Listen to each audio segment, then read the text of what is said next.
कक्षा 12वीं अभिव्यक्ति और माध्यम पाठ्य पुस्तक से द्वितीय सत्र में आने वाला अध्याय है पत्रकारीय लेखन के विभिन्न रूप और लेखन प्रक्रिया। प्रस्तुत पाठ के परीक्षाओं में आने वाले प्रमुख प्रश्नोत्तर इस प्रकार हैं। पहला प्रश्न है, पत्रकारीय लेखन क्या है? पत्रकारीय लेखन अर्थात अखबार या अन्य समाचार माध्यमों में काम करने वाले पत्रकार अपने पाठकों, दर्शकों और श्रोताओं तक सूचना पहुंचाने के लिए लेखन के विभिन्न रूपों का इस्तेमाल करते हैं। इसे पत्रकारीय लेखन कहते हैं। अर्थात पत्रकारीय लेखन अर्थात पत्र में लिखा जाने वाला, जैसे कि अखबार, ठीक है। पत्र होता है अखबार, पेज पे लिखे जाने वाली जो भी चीज़ें होती हैं जो हम पाठकों के लिए लिखते हैं, दर्शकों के लिए लिखते हैं, श्रोताओं के लिए या सूचनाओं के लिए पहुंचाने के लिए लेखन के विभिन्न रूपों का इस्तेमाल होता है। मतलब लिखने के बहुत सारे तरीके होते हैं, रूप होते हैं। इसमें हम जिन तरीकों का इस्तेमाल करते हैं, ठीक है, उसको पत्रकारीय लेखन कहते हैं। अब पत्रकारीय लेखन क्या हुआ? हमने अखबार के लिए लिखा, या हमने जो है टीवी पर दर्शकों को दिखाने के लिए कोई प्रोग्राम लिखा हो, या इंटरनेट के लिए लिखा हो, या रेडियो पर श्रोताओं को सुनाने के लिए हमने कोई लेख लिखा हो, ठीक है। प्रमुखता इसका उद्देश्य क्या होता है? लोगों तक सूचनाओं को पहुंचाना, ठीक है, लोगों तक जानकारियों को पहुंचाना, जैसा कि समाचार का काम होता है। अब पत्रकार के कितने प्रकार होते हैं? पत्रकार क्या है? जो अखबार में लिखता है। इनको प्रमुखता 3 श्रेणियों में बांटा जाता है, या इसके 3 प्रकार होते हैं। पहला है पूर्वकालिक पत्रकार। किसी समाचार संगठन में काम करने वाला नियमित वेतनभोगी कर्मचारी होता है, ठीक है। अब पत्रकार ही यहाँ पे वो कर्मचारी है, ठीक है। मान लीजिए नवभारत टाइम्स का एक पत्रकार है, उसको हमने एक नियमित अर्थात एक वेतन उसका तय कर दिया, हमने उसकी सैलरी को तय कर दिया है कि भाई हम जो है आपको 50,000 रुपये महीना देंगे और आप हमारे लिए महीने भर काम कीजिए, ठीक है। और ये जो है ये स्थायी पद होता है। मतलब आप इसको जिसको कहते हैं ना कि परमानेंट जॉब, ये उस तरीके की होती है कि जहाँ पे जो है आप इसको निकाल नहीं सकते हैं, आपको उसको वेतन देना ही पड़ेगा। अगर आपने 50,000 तय किया उसका वेतन, तो आपको 50,000 रुपये उसको देना पड़ेगा। तो ये एक पहला जो है जिसका नियमित एक वेतन है, उसमें से आप कमती बढ़ती नहीं कर सकते, ठीक है। तो ये पूर्वकालिक पत्रकार होते हैं जो नियमित वेतनभोगी पत्रकार होते हैं, जो किसी एक ही समाचार पत्र के लिए काम करते हैं। बार बार मतलब एक होता है, एक ऐसे पत्रकार होते हैं जो एक से अनेक समाचार पत्रों के लिए काम करते हैं, परंतु पूर्वकालिक पत्रकार क्या होता है? केवल एक ही समाचार पत्र के लिए काम करता है। उसके बाद दूसरा आता है अंशकालिक पत्रकार। अंश का मतलब होता है कि कुछ समय के लिए, थोड़े से समय के लिए, ठीक है। किसी समाचार संगठन के लिए एक निश्चित मानदेय पर काम करने वाला पत्रकार होता है। अर्थात किसी समाचार संगठन के निश्चित मानदेय एक निश्चित समय के लिए उसको रखा जाता है, ठीक है। एक निश्चित समय के लिए रखा जाता है और एक निश्चित ही उसका मानदेय होता है। अर्थात उसका जो वेतन होगा वो भी एक निश्चित ही होगा कि भाई आपने इतना काम किया तो इतने काम के हम आपको इतने ही पैसे देंगे, ठीक है। तो ये होता है अंशकालिक पत्रकार। देखो इसको अगर क्रमबद्धता से याद करोगे, अर्थात जैसे पहले पूर्वकालिक आएगा जो स्थायी होता है, अंशकालिक अस्थायी होता है, अर्थात इसकी जरूरत खत्म हो जाने पर हम इससे काम नहीं भी कराते, तो फिर इसको हम कोई वेतन भी नहीं देंगे, ठीक है। और इसका भी एक वेतन तय होता है और पूर्वकालिक का भी एक वेतन तय होता है। तीसरा आता है इन सब पर भारी, जिसको कहते हैं फ्रीलांसर पत्रकार। अब फ्रीलांसर शब्द से आप सभी परिचित होंगे, जैसा कि इस समय फ्रीलांसरों की बहुत ज़्यादा भरमार हो चुकी है। तो फ्रीलांसर पत्रकार का क्या कार्य होता है कि पत्रकार का संबंध किसी खास अखबार से नहीं होता। अर्थात पहले के जो 2 हमने पत्रकार पढ़े, ये केवल एक ही अखबार के लिए काम करता है, चाहे वो पूर्वकालिक हो चाहे वो अंशकालिक हो। ये समाचार पत्र अर्थात नवभारत टाइम्स में काम करता है, तो वो पंजाब केसरी के लिए टाइम नहीं करेगा। इन दोनों के लिए कही गई है ये बात, ठीक है। ये एक नियम बना दिया गया है कि आप एक अखबार के लिए काम करते हो तो आप एक ही के लिए अखबार करेंगे, परंतु फ्रीलांसिंग पत्रकार क्या है? वो एक से अनेक अखबारों के लिए काम कर सकता है, ठीक है। और इसका ऐसे पूरा अधिकारी होता है, इसका पूरा मर्जी है इसकी कि ये किसी भी अखबार के लिए काम करे, चाहे एक के लिए करे, चाहे 10 के लिए करे, चाहे 1000 समाचार पत्रों के लिए काम करे, ठीक है। परंतु बल्कि यह भुगतान के आधार पर अलग अलग अखबारों के लिए लिखता है। अर्थात भुगतान इसको जो है जितना इसको काम दिया जाएगा उसी के आधार पर जो है ये इसका जो है पैसे इसके नियमित होते हैं। अगर मान लो इसको एक खबर बना के दे दी और एक खबर के हम इसको 500 रुपये दे रहे हैं, ठीक है, और ये इस बात में खुश है, तो अखबार उसको एक खबर के लिए 500 रुपये ही देगा, उससे ज़्यादा पैसे इसको नहीं देगा। ठीक है। अब ये दूसरे अखबार से हो सकता है, फ्रीलांसर ने नवभारत टाइम्स से 500 रुपये लिए एक खबर को लिखने के लिए, तो पंजाब केसरी वाला अगर होगा कोई पत्र, ये पंजाब केसरी के लिए अगर लिख रहा है और पंजाब केसरी वाला इसको 250 रुपये दे रहा है, तो ये 250 रुपये में भी उसका काम करेगा। तो इसकी मर्जी है या उस समाचार पत्र की पत्र जिसका भी है, ठीक है, उसकी मर्जी है कि वो कितना मानदेय इसको तय करेंगे, और उस मानदेय से इसका भी जो हिसाब किताब है वो ऊपर नीचे नहीं होगा। अगर 250 की बात की है तो इसको 250 ही मिलेंगे, 500 की बात की है तो इसको 500 ही मिलेंगे, ठीक है।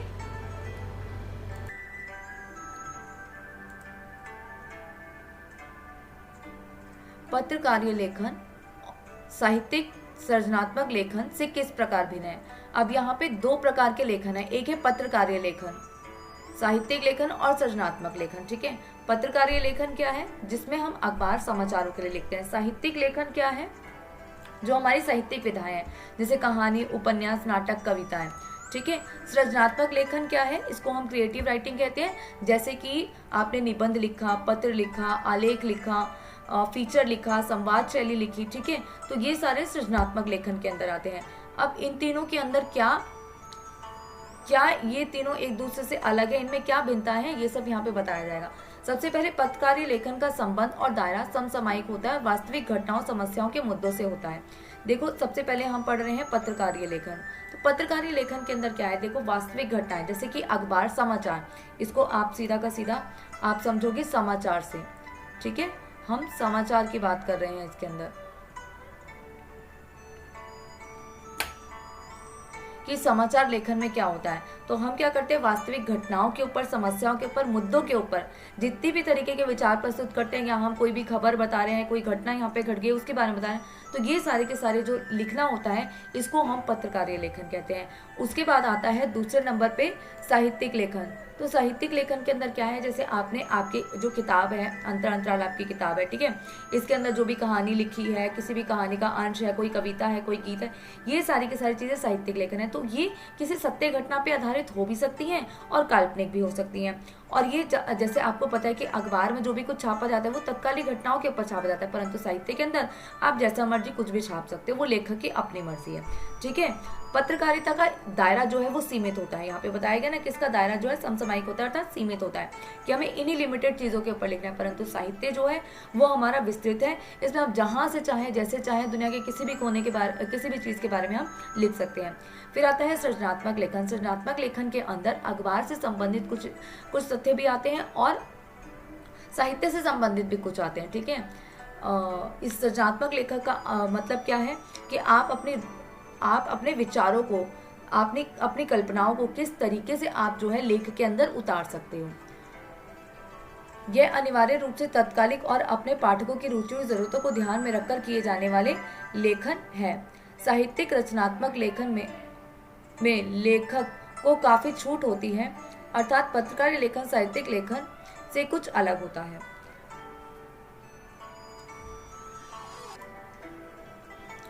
पत्रकारीय लेखन में हम पाठकों की रुचि का ध्यान रखते हैं, उनकी जरूरतों का ध्यान रखते हैं, परंतु साहित्यिक लेखन में ऐसा कुछ भी नहीं होता, ठीक है। साहित्यिक लेखन क्या है? लेखक की अपनी मर्जी है, चाहे मैं मेरी कल्पनाओं के बारे के विषय में लिखूं, किसी प्रसिद्ध व्यक्ति की बारे में लिखूं। साहित्यिक लेखन का पाठकों की रुचि से कोई भी मतलब नहीं होता, ठीक है।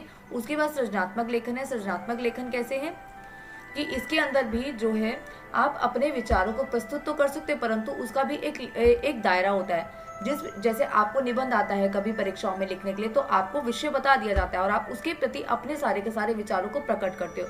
बात क्या है कि आपने जो है कुछ चीज़ों को सीख रखा है, अपने अनुभव से आप किसी चीज़ को समझ पाते हो, तो उसके प्रति जब आप अपने विचारों को व्यक्त कर पाने में समर्थ होते हो, तो वो सृजनात्मक लेखन है। देखो, सभी लेखों के लिए आपका जो है लेखक के गुणों का होना आप में बहुत आवश्यक है, ठीक है। पत्रकारीय लेखन घटना के आधार पर जब आप किसी लेखन को लिख रहे हो, सूचना आप बना रहे हो, ठीक है, खबर आप बना रहे हो, तो आपके अंदर एक अलग ही लेखक का रूप होना चाहिए। साहित्यिक लेखन सबसे ज्यादा विस्तृत होता है, सृजनात्मक लेखन का दायरा भी सीमित होता है और पत्रकारीय लेखन का दायरा भी कुछ कुछ सीमित होता है। इसके बाद आता है प्रश्न, संवाददाता या रिपोर्टर किसे कहते हैं? संवाददाता कौन होता है? जो घटना स्थल पर जाता है, ठीक है। एक व्यक्ति जो है हमारा ऑफिस में बैठा हमें नजर आता है, जो घटनाओं के बारे में लिखता है, पढ़ता है, सब कुछ कर रहा है, परंतु हमको जो है घटनाओं की खबरें लाके कौन देता है? वो देता है हमको संवाददाता या रिपोर्टर, ठीक है। संवाददाता क्या कहता है, किसी घटना स्थल पर जाता है, जैसे कि मान लीजिए कहीं पर कोई एक्सीडेंट हुआ है, ठीक है, और उस घटना को कवर करने के लिए संवाददाता या रिपोर्टर जाता है और वहां से घटना का पूरी की पूरी जानकारी प्राप्त करने के बाद वो लाके जो है अपने ऑफिस में ले जाके वहां पर जो संपादक बैठे होते हैं उनको पूरी की पूरी खबर दे देता है। तो संपादक का कार्य क्या होता है, जगह जगह पर घूमना और रिपोर्ट को कवर करना, घटना को पूरे तरीके से कवर करना, उसका विवरण बनाना, उसको अच्छे से लिखना और लाकर क्या कर देना, लाकर संपादक को दे देना।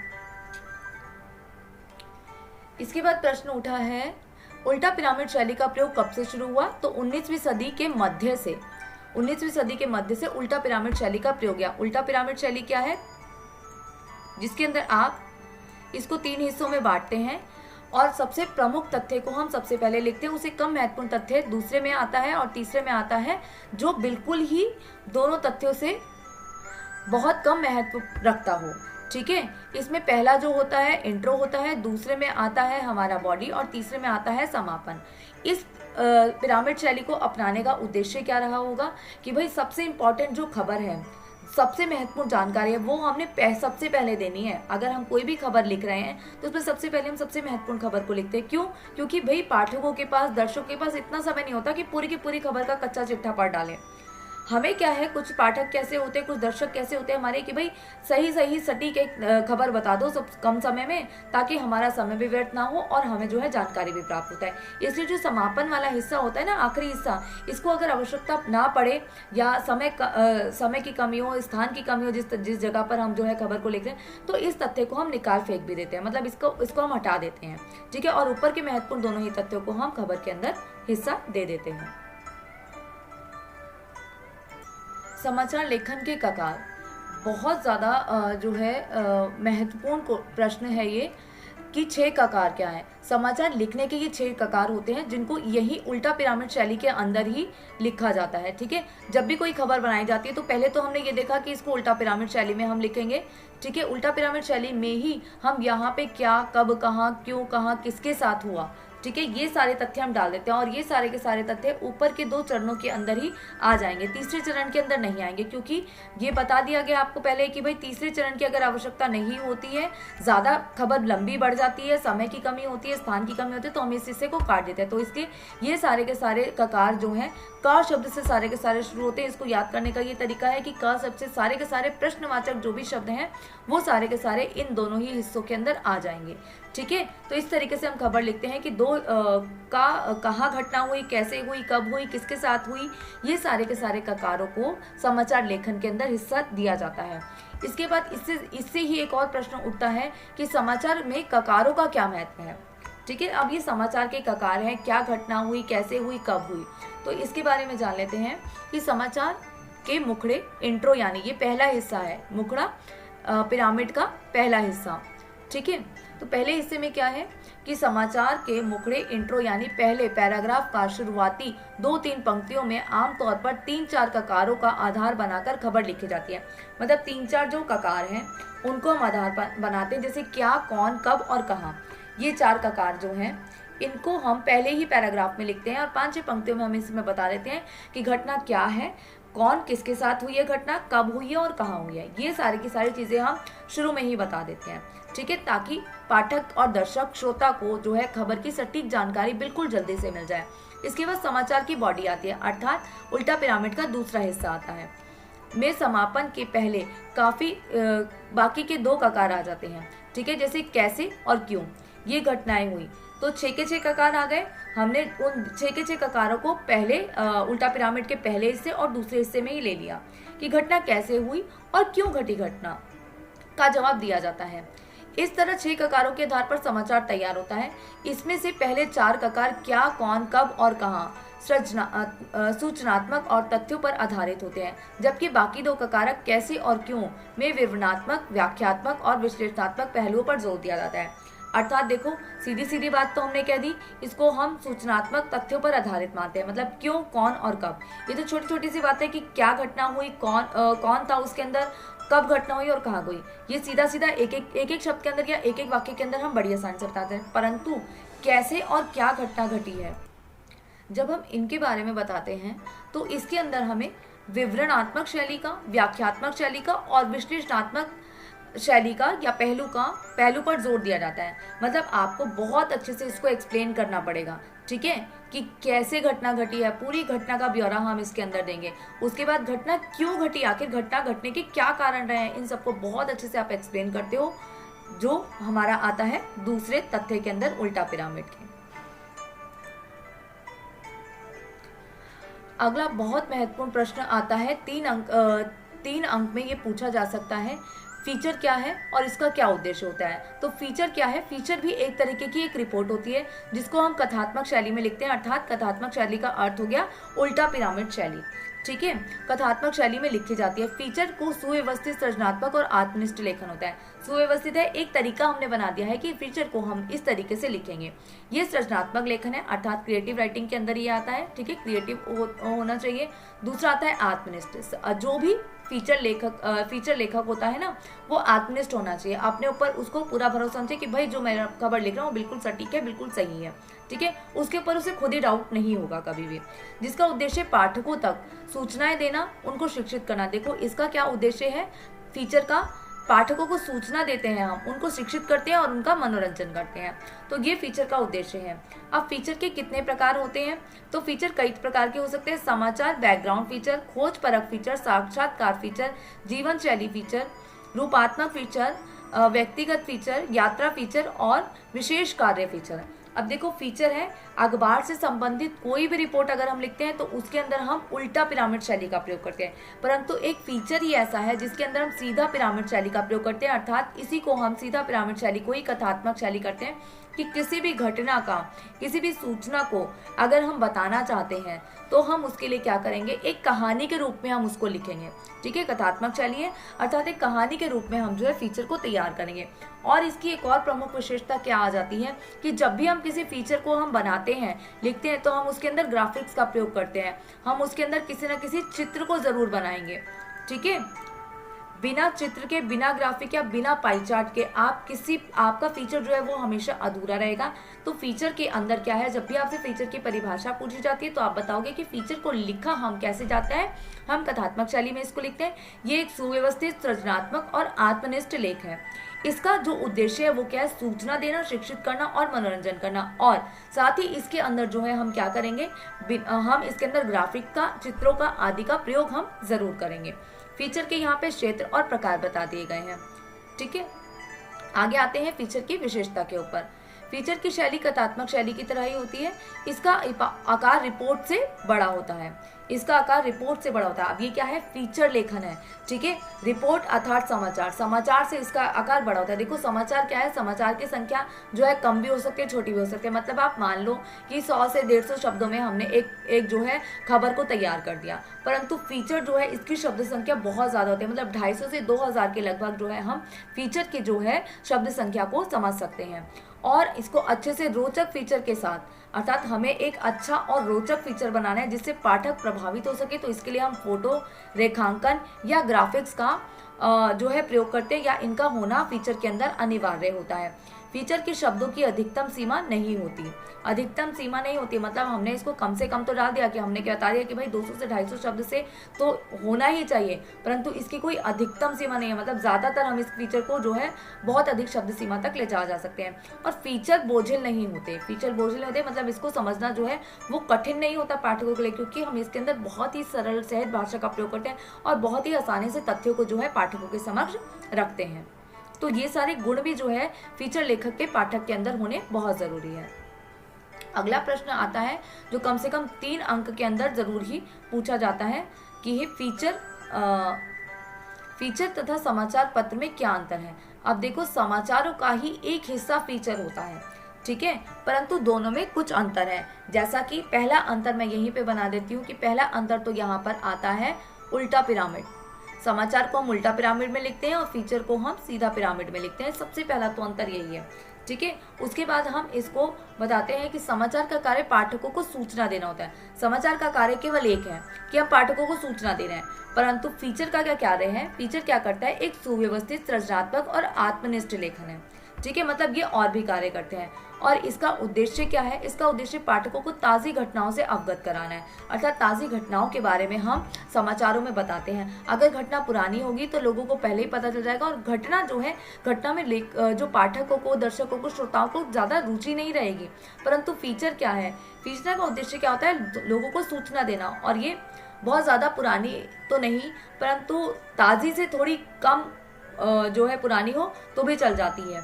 और इसका उद्देश्य क्या है? शिक्षित करना और मनोरंजन करना। तो भाई मनोरंजन के लिए तो हम कोई पुरानी किताब भी पढ़ के देख सकते हैं, तो हमें वैसा ही फीचर भी हो सकता है कि पुराना फीचर भी पढ़कर जो है मनोरंजन हो जाता है, और लोगों को शिक्षा मिलती है। तो हम बहुत सारी पुरानी किताबों को भी पढ़ते हैं तो हमें शिक्षा ज्ञात होती है ना, तो ऐसे ही फीचर को पढ़कर भी लोगों को जो है ज्ञात शिक्षा जो है मिल जाती है। उसके बाद जो है इसमें समाचार में शब्द सीमा होती है, मतलब बहुत कम शब्द सीमा में हम इसको लिखते हैं, ठीक है, शब्दों में हम इसको लिखते हैं, परंतु फीचर की शब्द सीमा नहीं होती। इसमें अच्छे फीचर के अंदर क्या होता है, 250 से 2000 शब्द के लगभग तक हम जो है इतना बड़ा फीचर भी लिख सकते हैं, परंतु समाचारों को हम बहुत ही कम शब्द सीमा में लिखते हैं, क्योंकि भाई देखो, एक तो उल्टा पिरामिड शैली है, तीसरा जो इसका हिस्सा है उसको हम काट भी देते हैं, पाठकों के पास समय नहीं होता, दर्शकों के पास समय नहीं होता, तो हमें इन चीज़ों का ध्यान रखना होता है। तो इसलिए यहाँ पर हम कह सकते हैं कि समाचारों के अंदर शब्द सीमा होती है और फीचर के अंदर नहीं होती, क्योंकि फीचर जो है कभी कभी पाठक क्या कर रहा है, मनोरंजन के लिए भी पढ़ रहा है, शिक्षित होने के लिए पढ़ रहा है, तो उसके लिए अगर शब्द सीमा बड़ी होगी तो उसको ज्ञान ज़्यादा मिलेगा, उससे उसका मनोरंजन उसको ज़्यादा करना है, तो अगर शब्द सीमा ज़्यादा भी होगी तो भी वो अच्छे से पढ़ लेगा। तो ये एक अंतर हो गया। उसके बाद आते हैं, इसमें लेखक के विचारों या कल्पना के लिए कोई स्थान नहीं होता। अब लेखक के विचारों कल्पना के लिए कोई स्थान नहीं होगा, क्यों नहीं होगा? क्योंकि भाई हम समाचार लिख रहे हैं, ठीक है, समाचार हमें पाठकों तक पहुंचाना है, तो अगर इसके अंदर हम कहीं घटना घटी है, उसकी घटना कहाँ घटी, कैसे घटी, इसके बारे में लिखेंगे या लेखक की कल्पनाओं के बारे में लिखेंगे? अगर लेखक की कल्पना ही हमें पढ़नी है तो हम हिंदी साहित्य को उठा के पढ़ेंगे, हम अखबार को थोड़ी ना पढ़ेंगे, हम समाचार को थोड़ी ना देखेंगे, ठीक है। तो इसीलिए कारण क्या है कि लेखक के समाचार उसके विचार और कल्पनाओं को इसमें कोई स्थान नहीं होता, क्योंकि हमें केवल सीधी सीधी जानकारी पाठकों को देनी होती है, दर्शकों को या श्रोताओं को देनी होती है, इसलिए विचारों और कल्पनाओं को हम इसमें स्थान नहीं देते। परंतु फीचर के अंदर लेखक की कल्पना और विचारों को संपूर्ण स्थान मिलता है। लेखक अपने विचारों के आधार पर ही फीचर को लिखता है, अपने अनुभव के आधार पर ही फीचर को लिखता है, इसलिए वह यहाँ पर स्वतंत्र होता है अपनी कल्पना और विचारों को प्रस्तुत करने के लिए। अब आते हैं अखबार के अंदर। अखबार के अंदर फोटो का होना अनिवार्य नहीं है, मतलब देखो, आप अखबार आपने पढ़ा है, हर खबर के साथ अखबार में चित्र हो जरूरी नहीं, अखबार के अंदर कुछ प्रमुख बिंदुओं को रेखांकित किया जाए आवश्यक नहीं है, परंतु फीचर के अंदर फोटो और ग्राफिक्स का होना बहुत ही ज़रूरी है, कि इसके बिना फीचर को समझ पाना बहुत मुश्किल है, क्योंकि इसके अंदर पाठक जो लेखक है, फीचर लेखक जो लिख रहा है, उसके विचारों को जो है स्थान दिया जाता है। अब वो जो विचार है वो कैसे प्रस्तुत कर रहा है, जो हमारे पाठकों को जो है पाठकों की उसमें रुचि हो। अब पाठकों को अगर हमें किसी विषय को समझाना है और अगर मैं उसके अंदर ग्राफिक और फोटो का प्रयोग कर दूं, तो वो पाठक जो है उसको समझने में और ज़्यादा, पाठक को समझने में उसको आसानी हो जाएगी। इसलिए फीचर के अंदर हमें फोटो और ग्राफिक्स का होना ज़रूरी होता है। इसके बाद नया विषय आता है हमारे पास,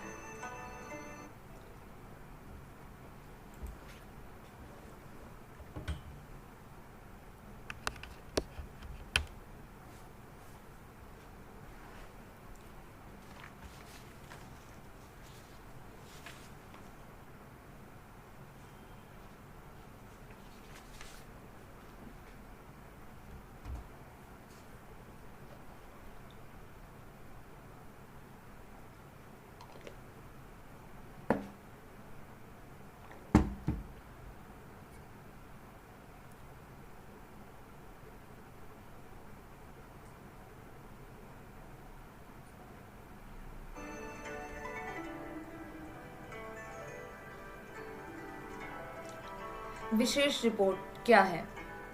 समाचार विशेष रिपोर्ट समाचार और पत्रिकाओं में गहरी छानबीन, विश्लेषण और व्यवस्था के आधार पर जो रिपोर्ट प्रस्तुत की जाती है उसे विशेष रिपोर्ट कहते हैं। समाचार और पत्रिकाओं की गहरी छानबीन, मतलब किसी एक हो गई सामान्य खबर, ठीक है, सामान्य खबर क्या है, घटना यहाँ घटी, यहाँ हुई, हमारी ब्रेकिंग न्यूज़ वगैरह सब बता दी, पर किसी के लिए हमने गहरी छानबीन की है, उस छानबीन का हमने विश्लेषण किया, मतलब उसको फिल्टर करके देखा अच्छे से कि क्या जो छानबीन हम कर रहे हैं, क्या या जिस विषय पे हम जानकारी प्राप्त करें क्या वो सही भी है या नहीं। व्याख्या के आधार पर, मतलब ये सारी छानबीन जो हमने करी उसका विश्लेषण किया और उसकी व्याख्या के आधार पर जो रिपोर्ट प्रस्तुत की, मतलब हमने उसको अच्छे से एक्सप्लेन किया, उसको खींच तान करके अच्छे से उसको बता दिया, उसको हम कहते हैं कि वो जो है विशेष रिपोर्ट है। आमतौर पर विशेष रिपोर्ट को उल्टा पिरामिड शैली में लिखा जाता है, मतलब हम इसको आमतौर पर तो उल्टा पिरामिड शैली में लिखते हैं, परंतु या लेकिन विषय अनुसार रिपोर्ट फीचर शैली का प्रयोग होता है। विषय अनुसार रिपोर्ट में फीचर शैली का प्रयोग होता है। अगर विषय ऐसा हो कि हम जो है उसको कथात्मक रूप के अंदर लिखें तो हम क्या करेंगे, उसको सीधा पिरामिड शैली के अंदर भी लिख सकते हैं।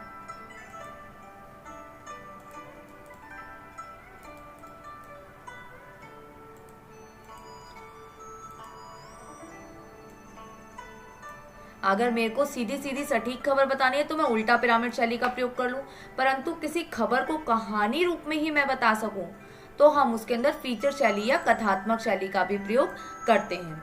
विशेष रिपोर्ट की भाषा सरल, अर्थात ये बात ध्यान रखना कि अभिव्यक्ति माध्यम पढ़ो तो हमेशा ही हमारी भाषा क्या होनी चाहिए, सरल होनी चाहिए, सहज होनी चाहिए और आम बोलचाल की भाषा होनी चाहिए। परंतु इसी के अंदर अगर आपने पहले पढ़ा साहित्य लेखन की भाषा थोड़ी सी कठिन होती है, उसमें मुहावरों, अलंकारों, रसों आदि का प्रयोग किया जाता है। परंतु अभिव्यक्ति माध्यम या अखबार से संबंधित कोई भी चीज हो, खबर संबंधित कोई भी चीज हो, तो हम क्या करेंगे, भाषा को सरल सहज लिखेंगे, आम बोलचाल की भाषा का प्रयोग करेंगे ताकि पाठकों को, दर्शकों को समझने में कोई कठिनाई ना हो। ठीक है, और छोटे छोटे वाक्यों का प्रयोग करें, क्योंकि बड़े बड़े वाक्य तो साहित्य में प्रयोग में किए जाते हैं और उन बड़े वाक्यों को समझने के लिए हमें एक विशेष विशेष ध्यान की जरूरत होती है। कई बार इतने कठिन शब्द आते हैं कि हमें जो है शब्दकोश या डिक्शनरी को उठाना पड़ता है, परंतु यहाँ पे जो है भाई पाठक और दर्शकों के पास इतना टाइम तो नहीं, उनकी कोई पढ़ाई तो है नहीं जो वो डिक्शनरी को उठा के पढ़ेंगे, तो इसलिए हम आम बोलचाल की भाषा का प्रयोग करते हैं, सरल भाषा का प्रयोग करते हैं और साथ ही साथ क्या करते हैं, हम बहुत छोटे छोटे वाक्यों का इसके अंदर प्रयोग करते हैं। इसके बाद आता है विशेष रिपोर्ट के कितने प्रकार होते हैं, अर्थात विशेष रिपोर्ट के 4 प्रकार होते हैं। विशेष रिपोर्ट मतलब कोई एक स्पेशल रिपोर्ट हम तैयार कर रहे हैं, समाचारिक रिपोर्ट नहीं है। ठीक है, ये कैसी रिपोर्ट है जिसमें हमने कुछ विशेष छानबीन करी है। तो खोजी रिपोर्ट, अर्थात पत्रकार ऐसी सूचना और तथ्यों की छानबीन कर जनता के सामने लाता है जो पहले सार्वजनिक ना हो, अर्थात ऐसी खबर जिसके बारे में जनता को बिल्कुल ही पता ना हो, जनता बिल्कुल बेखबर हो, ऐसी सूचना और तथ्यों को जो है पत्रकार क्या करता है, निकाल के लाता है जनता को दिखाने के लिए। और इससे क्या होता है कि भाई उसके अखबार की, उसके जो टीवी चैनल होगा उसकी क्या है, टीआरपी बढ़ जाती है। ठीक है, उसके पाठक, अगर अखबार है तो उसके पाठकों की संख्या बढ़ जाएगी कि भाई मैंने ऐसी खबर यहाँ पे लिख लिया आया जो सारी जनता को पता ही नहीं था दिन दुनिया में ये सारी चीजें हो रही हैं। तो ऐसी खोज रिपोर्ट को निकाल के लाया जाता है और उसको जनता के समक्ष रखा जाता है। तो इस जिस तरीके से आप जिसमें भी आपने खोज की हो उस तरह की खोजी रिपोर्ट, उसको हम जो है खोजी रिपोर्ट कहते हैं।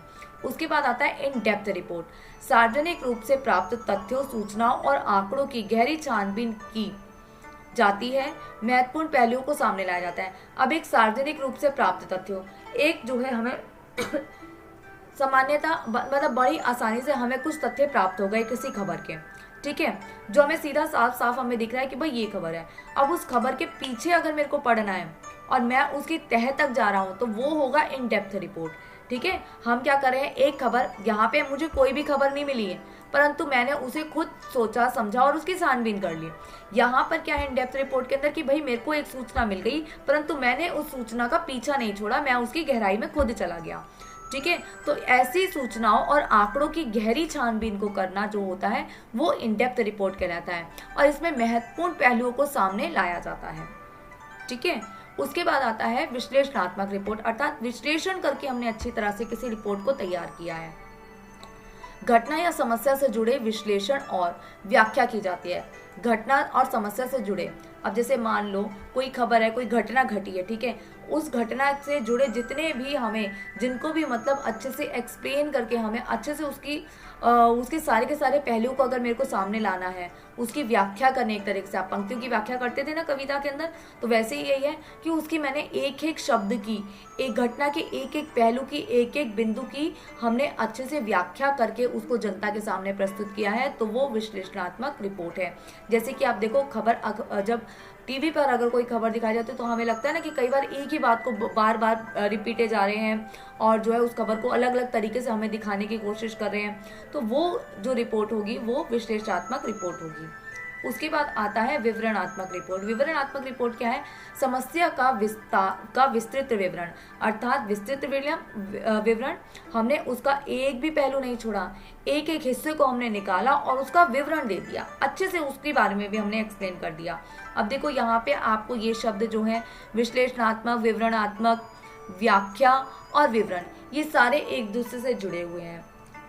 कहीं ना कहीं आपको ऐसा लगेगा कि इन सब में समानता है, तो हाँ समानता है ही, परंतु आपको थोड़ी सी शब्दों की हेर फेर करके अगर इसको लिखने का प्रयास करोगे तो ये बिल्कुल आपको जो है प्रश्न को हमें बस थोड़ा सा अलग दिखाना है तो सभी में समानता, पर आपको क्या प्रयास करना है कि इसका अलग अलग पॉइंट अगर मैं लिख रही हूँ तो अलग अलग पॉइंट को मेरे को इस शब्दों का प्रयोग करके इसको अलग अलग केवल दिखाना है, भले ही इसमें कोई समानता हो।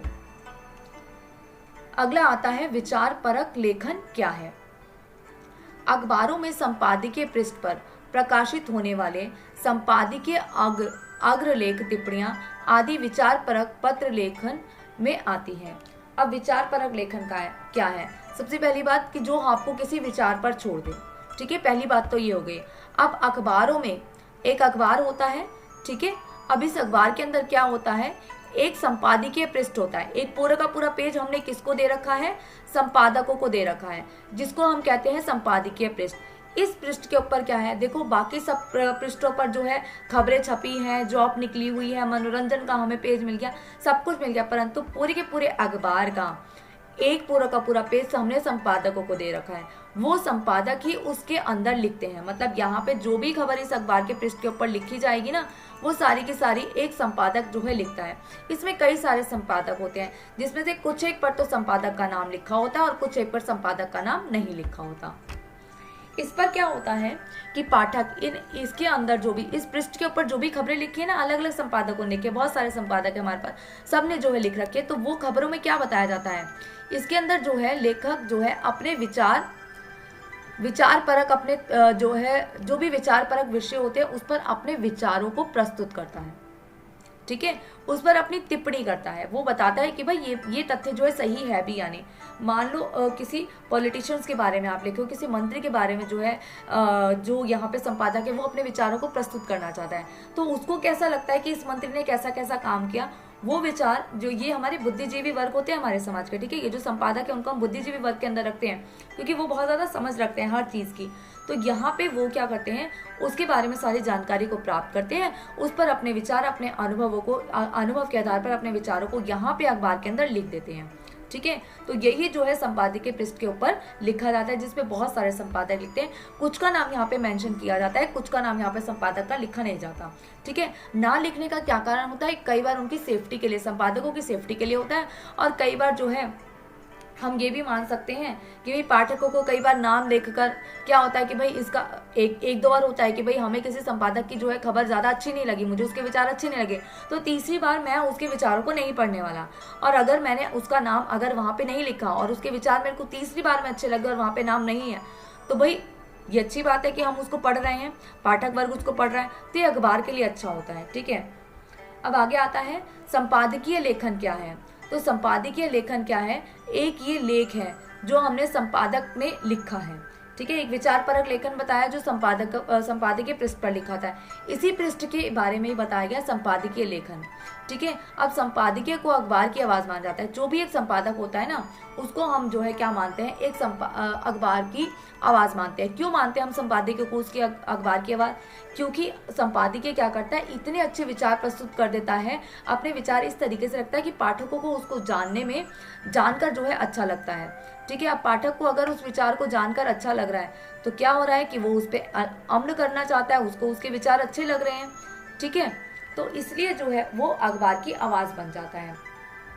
क्योंकि संपादकीय किसी व्यक्ति विशेष के विचार नहीं होते, किसी व्यक्ति विशेष के विचार नहीं होते, वो ओवरऑल जो भी जो सारी की सारी चीज़ें लोक कल्याण की बात कर रहा है, लोगों के उद्धार की बात कर रहा है, ठीक है, लोगों तक सूचनाओं को सटीक पहुंचा रहा है। तो जब ऐसी एक व्यक्ति के विचार नहीं है, वो सारी समस्त जनता से संबंधित हो, तो वो जो है संपादकीय होता है। ठीक है, अब संपादकीय का दायित्व संपादक और उसके सहयोगियों पर होता है, इसलिए इसके नीचे किसी का नाम नहीं होता। अब मैंने आपको बताया था ना कि यहाँ पे दो चीज़ों में नाम, कई बार नाम लिखा होता है, कई बार नहीं लिखा होता, और जो नहीं लिखा होता उसका एक और यहाँ पे दिया हुआ है कि भाई ये जो विचार यहाँ पे प्रस्तुत किए गए हैं ना, मतलब इनमें से किसी एक संपादकीय के ऊपर, ठीक है, जो संपादकीय लेख है उसमें से किसी एक के ऊपर हम क्या करते हैं, नाम लिखते हैं, बाकी पर नाम नहीं लिखते। और नहीं लिखने वाला जो एक कारण है वो ये भी है क्योंकि ये जो है इसके अंदर एक नहीं कई सारे संपादकीय सहयोगियों का योगदान होता है, तो हम कई सारों का नाम तो एक अखबार के अंदर नहीं लिख सकते, तो इसलिए हम कई बार उसका नाम नहीं लिखते हैं।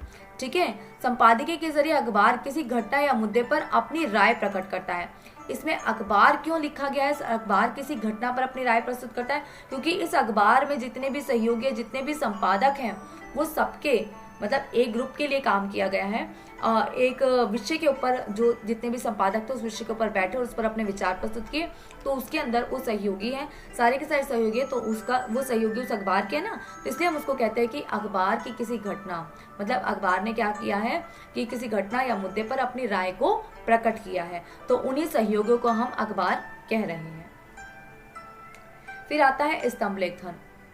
स्तंभ लेखन में क्या है, यही जो स्तंभ अखबार के अंदर बने होते हैं ना, इन्हीं को हम जो है ये जो स्तंभ अखबार के अंदर बने हैं यही स्तंभ लेखन है। अब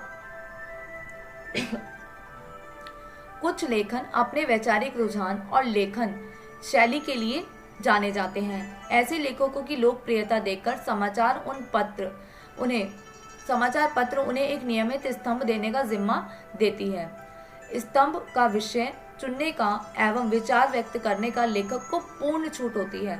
कुछ स्तंभ इतने लोकप्रिय होते हैं कि वे अपने लेखक के नाम से पहचाने जाते हैं। अब देखो ऊपर एक अखबार बनाया गया था, ठीक है, मैंने एक अखबार बनाया, इसके अंदर अलग अलग स्तंभ दे दिए गए हैं। अब एक पूरा का पूरा स्तंभ हमने एक जो है संपादक को दे दिया कि भाई आप इसके अंदर जो है अपने सारे के सारे विचार प्रस्तुत करो, आपको हमने ये स्तंभ दे दिया। मतलब आप सोचो कि किसी को तो एक कोना भी नहीं मिलता, परंतु इस अखबार वाले ने क्या किया, एक संपादक को पूरा का पूरा स्तंभ दे दिया। क्यों दे दिया, क्योंकि भाई क्या है, इसमें जो ये व्यक्ति जो लिखता है ना, ये संपादक जो लिखता है, उस पर जो है क्या होता है कि पाठक वर्ग जो है उसको बहुत अच्छा लग रहा है, वो उनको इसके विचार अच्छे लग रहे हैं। अब पाठक जो है इसका ही केवल स्तंभ पढ़ने के लिए अखबार को खरीद रहा है, तो अखबार को फायदा हो रहा है, तो अखबार उससे खुश होकर क्या करता है, पूरा का पूरा एक स्तंभ जो है वो एक संपादक को दे देता है। अब इसके अंदर, इस स्तंभ के अंदर जो भी वो संपादक लिखता है उस पर वो क्या करता है, जो विचार व्यक्त करता है उसको लिखने की पूरी छूट होती है। इस पर जो भी वो अपने विचार प्रस्तुत कर रहा है, जो भी वो विषय चुन रहा है, इसकी उसके पूरी छूट होती है। और जब हमें कोई संपादक पसंद आ जाता है, पाठकों को जब भी कोई संपादक पसंद आ जाता है, तो उसके हर तरीके के विचारों को हम जानने की इच्छा रखते हैं, तो इसलिए भी हम उसके जो है संपादक को उसके इस स्तंभ को हम आवश्यक ही पढ़ते हैं।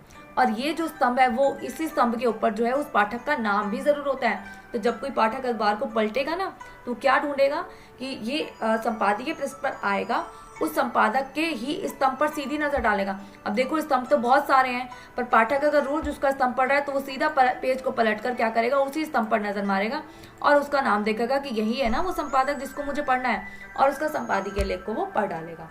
तो ये होता है संपादकीय लेखन, स्तंभ लेखन।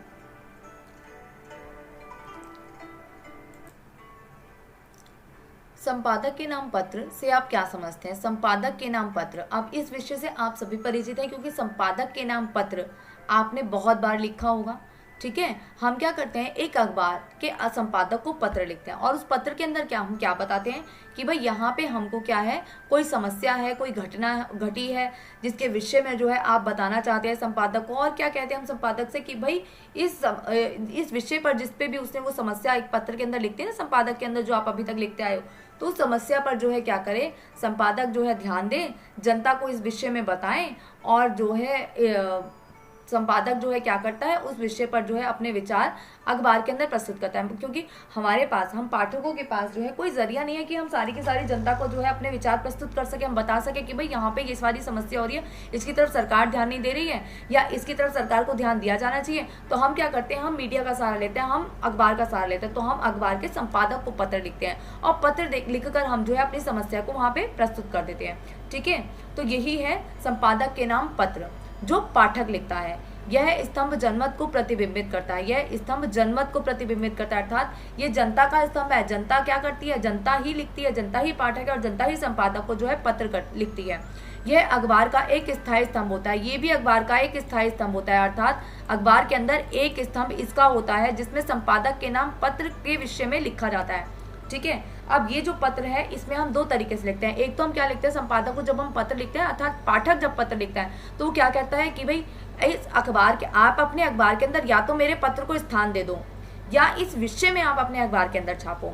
ठीक है, तो अगर आप ये कहते हो कि भाई मेरे जो पत्र को आप अपने अखबार में स्थान दो, तो संपादक क्या करता है, उसको अगर वो पत्र सही लगता है कि वो जनता तक ये बात पहुंच जानी चाहिए, मतलब संपादक अपने आप में अपनी एक समझ रखता है, उसके आधार पे वो डिसाइड करेगा कि मेरे को इस पाठक के इस पत्र को मेरे को अखबार में छापना चाहिए या नहीं छापना चाहिए। अगर वो फालतू की बात लगेगी तो वो नहीं छापेगा, पर वो बहुत ज़रूरी होगा और जनता को उस बारे में जानना होगा, तो संपादक क्या करेगा, उसके जो उसने जो पत्र लिखा ना उस पत्र को एज इट इज अखबार के अंदर छाप देगा।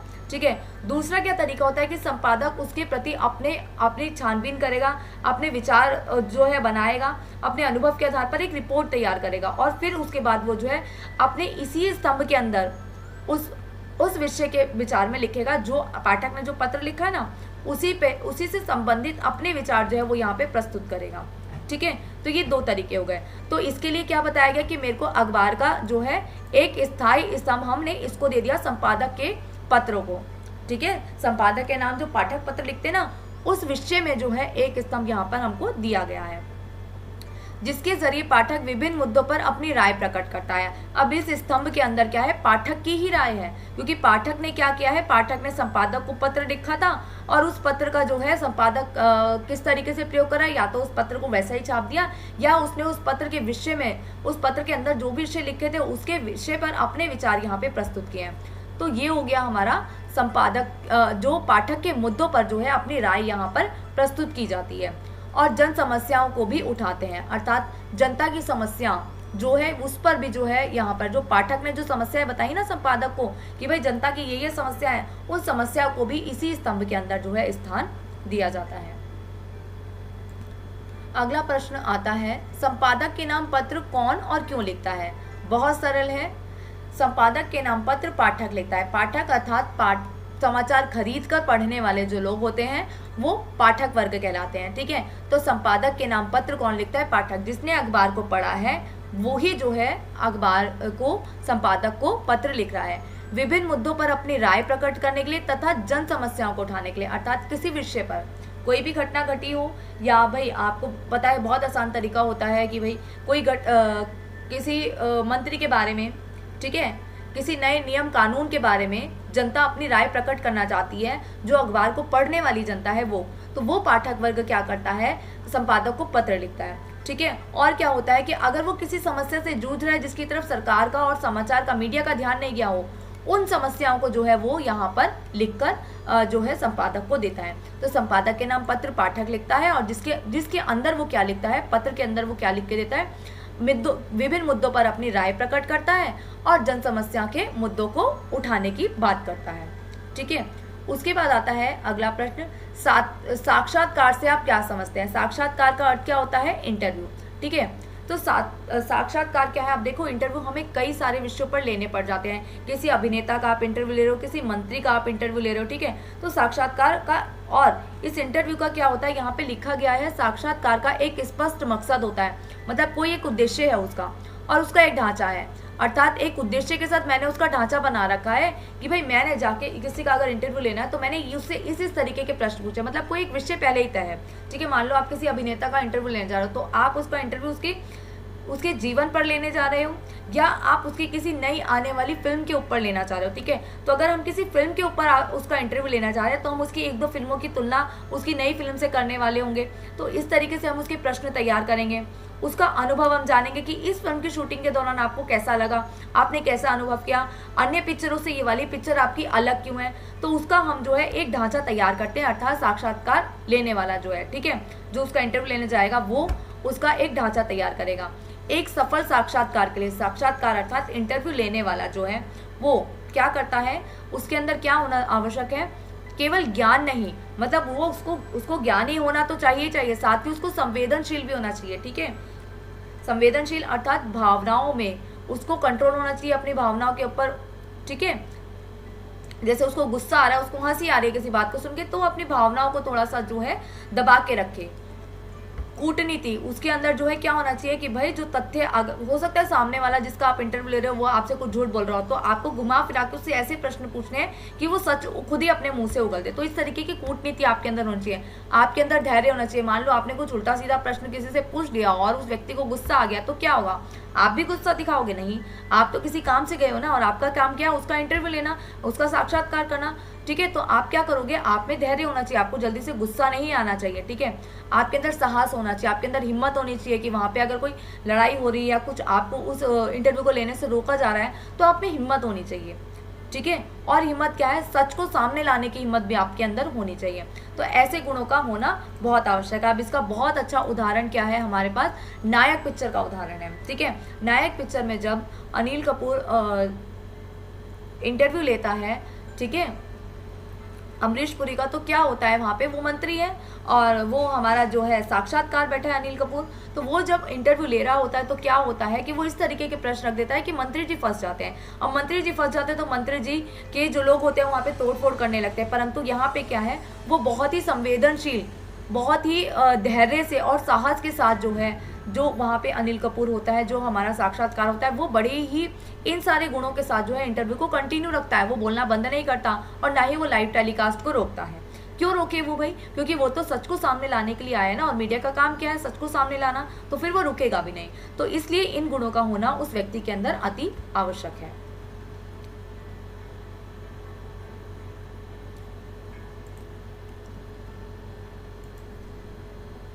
आखिरी प्रश्न है इस पाठ का, लेख से आप क्या समझते हैं? तो लेख क्या होता है, ठीक है।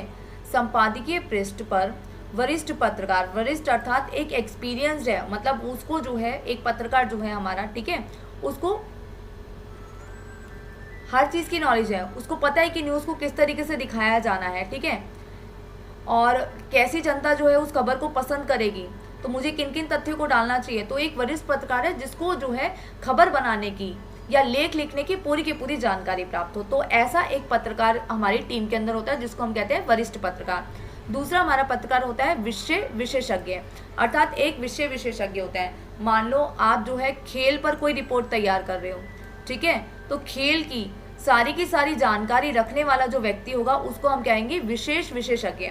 अगर साहित्य की कोई खबर हम बता रहे हैं तो हमारे पास क्या होगा?